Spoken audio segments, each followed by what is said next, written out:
I think in terms of that first question, the higher up one goes, the more likely you're going to have people rescheduling and so on. And I think that you need to have some bandwidth to tolerate that.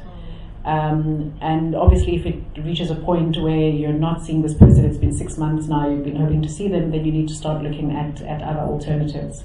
However, in between, while you're waiting for those appointments, what I was just mentioning now, the reading, the self-mentorship, especially reading books about other people who've been successful, you know, biographies and autobiographies, watching videos, reading articles, those things, doing the research on a Google, or, you know, when a service like MentorFeed is up, doing the research there and reading there.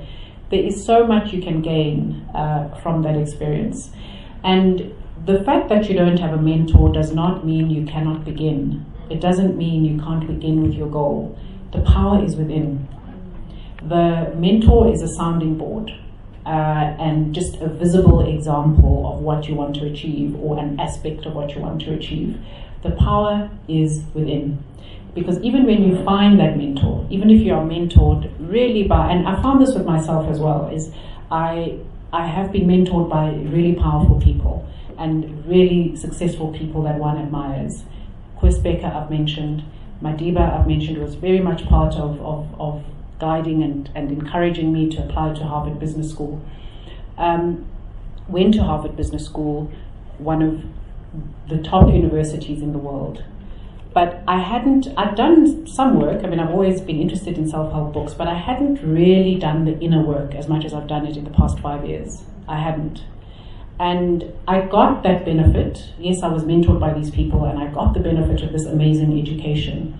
But the progress I've made in my life in the past 5 years, both internally and externally, and before that, you just cannot match. And what I see for myself ahead, I can see what's happening now is just the beginning. And that has come from doing the inner work. It really has. That is the job. That is the purpose of our lives, is growth. That's it. We have exactly the same purpose as a plant, growth. It's just that we do it differently. And so that comes from, and no one can do it for you. No one can do it for you. See a mentor as an accessory, not the real deal. The real deal is you and the work that you must do inside.